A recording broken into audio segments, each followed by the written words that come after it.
Well, it is the new week. It's starting Tuesday. That is with the Monday, no local racing, but of course, lots of international racing to indulge yourself in. But it is Kenilworth on the Tuesday with an 8-race program starting at 20 to 1. Of course, before we go any further, it is reminding you of our various contact details. There is our X handle, formerly known as Twitter, or alternatively, on the right is the familiar signage of WhatsApp. You can get both hold of both Mr. Burrows and Mr. Marie as we look forward to your input as we progress through the week and edge closer to the start of the new month, which means a third leg of the Triple Crown and Triple Tiara. All right, before we go any further, let us welcome our pilot. It is a flying solo today, Mr. Burrows. And of course, congratulations in order. A great weekend all round, but the one that really did tickle the fancy was your labeling Canamere and Zaki in race number 4, first run in the province, and what a win.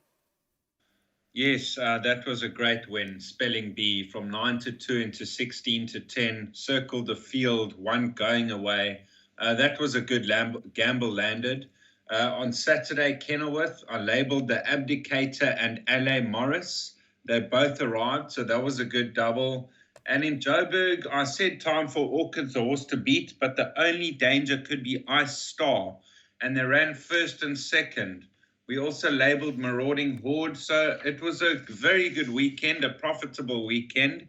And then starting at Kenilworth, Tuesday, Tannerin in the opening race should win. This horse debuted in a juvenile plate against Sahara Cat, who was 1-3 on, and she got within a short head. Surely with natural improvement, she's going to prove too strong for this field. Okay, so now we were looking at a very confident win selection in those familiar silks of Mrs. Fullard Drew and Mrs. Al Drew, also involved in the ownership of 6 Tannerin, who is already in the red at around 13 to 20. Aldo De Meyer, who gets the first ride after Mornay had ridden it to that very good debut against winners. That is race 1, the first leg of the bipot off at 12:40. Hollywood bets Kenilworth on a Tuesday.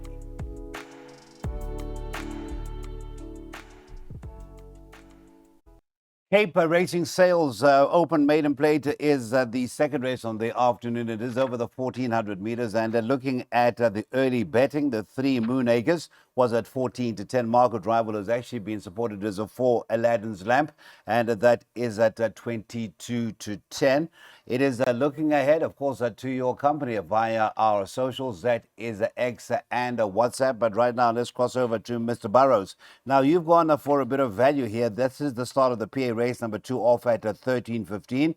It is a maiden, open maiden, over the 1,400 meters. I think the operative word there, open maiden. How do you see the race panning out itself, Darren? Well, this race, you know what, I found a bit of value. Red Rackham at 7 to 1. Now, last time out, when he took on winners, he was carrying 57.5, but the manner in which he moved up at the 400-meter mark, I thought he was going to swoop on by and win the race. And then he didn't find extra. That was over 1,800. This is a 1,400. It's a handicap 55.5 kilos. And I just get the feeling this trip is going to suit him. So there's not much depth in the field. I thought the horses to beat maybe Moonacres and Aladdin's Lamp. Now, last time out, they both finished behind Klopser, but Aladdin's Lamp is 3 kilos better off with Moonacres for a length beating. So the 4 could have the beating of the 3, but I'm looking for value, and I'm going Red Rackham here. And of course, last Thursday, public holiday Thursday, we saw a horse that had been in 2 lengths ahead rather, come through and win for the Aussies. That was Claw. That is value bet, number 6, Red Rackham. It is a place at around 8 to 1.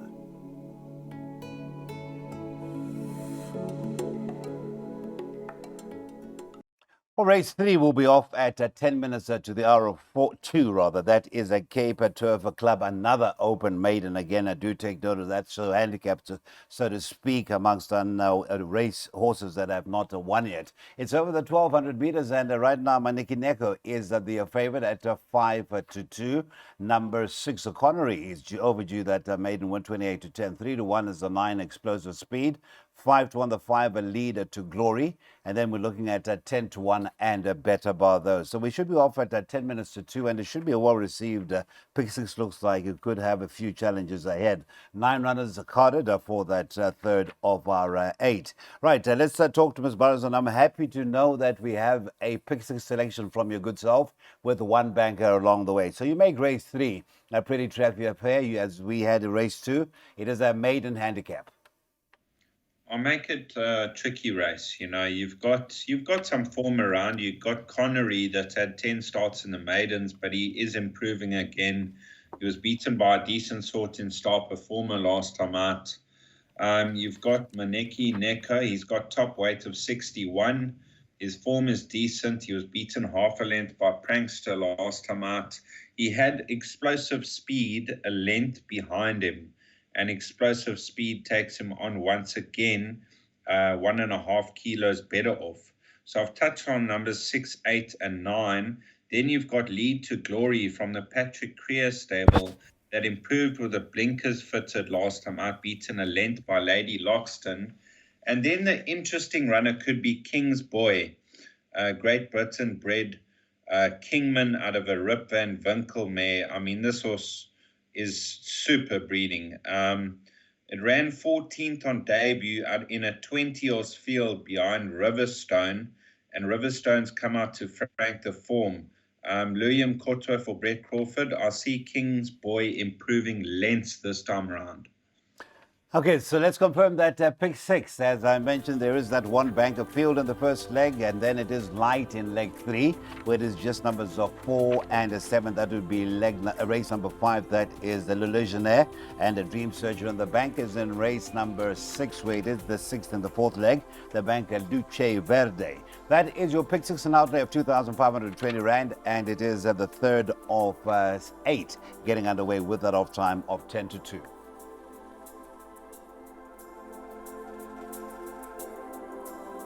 We're approaching halfway stage on our 8-race program. Race number 4, we now get out of the maidens. This is a Cape Turf Club Syndicate Class 4, and it'll be going over this distance of 1,600 meters. At this stage, we've got a co-favorites, and that is numbers 7, Enchanting Choice.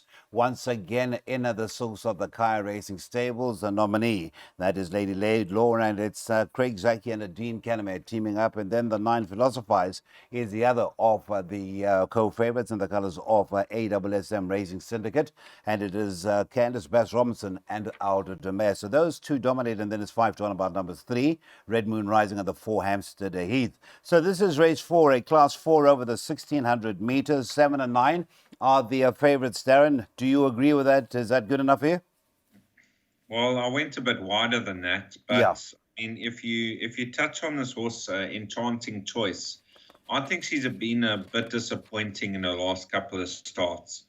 Because 3 runs back, I thought eye-catching run, she should just about win her next start. Her next start, or her penultimate start, she was towards the back of the field and she never quickened up. She stayed towards the back and never made up ground. And last time out, she was staying on steadily behind Lorena, but she was well beaten. So I don't know what to make of her of recent. Now, you got Philosophize with 61.5 kilos. She'll be ridden patiently from a 9 draw, and she's in form. Her last start was a cracker behind Kawakazi. So 7 and 9 have to go in, but not too much confidence. You've got Adam Marcus runner Hampstead Heath that really improved up in trip last time out. She beat Plum Pudding, who's franked the form. And Red Moon Rising, now I think she's going to love the mile. And her penultimate start of a 14 was a good effort. I just want to touch on one more horse that you can't ignore in any bet. She's 25-1. It's Evening Primrose, number 1 on the card. She ran 6 lengths of Gold Poker Game in November. Then her December and February runs were below par, behind Time for Love and Gimme More Time. Maybe the 18 and 2200 was just too far for her right now. And she drops back in trip, and her ratings down from a 90 to a 82 in her last 3 starts. So if there is to be a result, Evening Primrose could be the one. Thank you for that. It is the first leg of the jackpot. Race number 4 is off at 14:25. The evening primrose, the 3 Red Moon Rising, number 4 Hampstead Heath, and then your co-favorites numbers the 7 Enchanting Choice and a 9 Philosophize make up that quintet of selections in leg number 1, 4, and 7, as was the case in the pick 6, and then bank at the 6 in leg 3, and as wide as you can in leg number 4, race 7.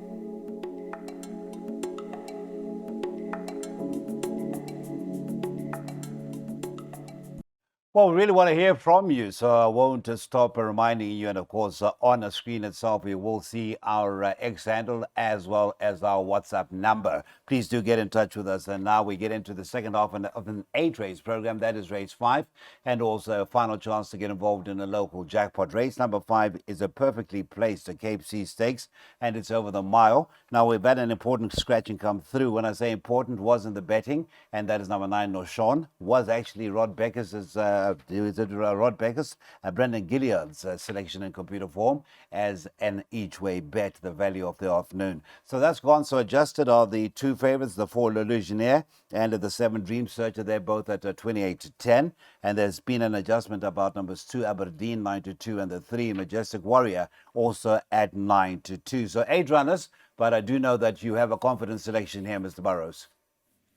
I do, Cecil. This was Le Legionnaire. He debuted and he won a cracker. I'm not sure if that was at Durbanville or Kenilworth, but he's lightly raced. He's had 2 comeback runs in February and March after arrest. He finished 5 lengths off War Chariot. They stepped him up to 1400. He got beat 2 lengths by Aspect, who came out to win over the weekend. And now he steps up to a mile. As long as he sees out the mile, which I think he will, he's going to rate a very hard horse to beat, even with 61.5. Not much dead weight, because Bernard Fade Herb does weigh in the region of, 59, 58. So Le Legionnaire, a possible banker. If you want to back him up for the Adam Marcus runner Dream Searcher. I thought that post-maiden run was a good one behind Lorena, and can only improve. The stable is in form.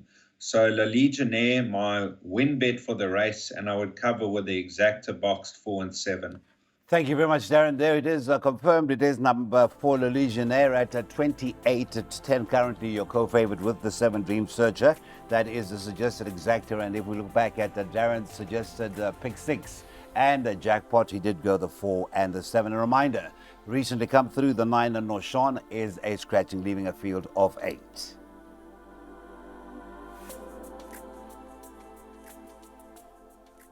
We stay in Sea Stakes company. This time we go over the longer trip of 2,000 meters for race number 6. Now, please be reminded, this is the last chance to get involved in a pick 3 at Kenilworth, and that is with the running of race 6 at 15:35.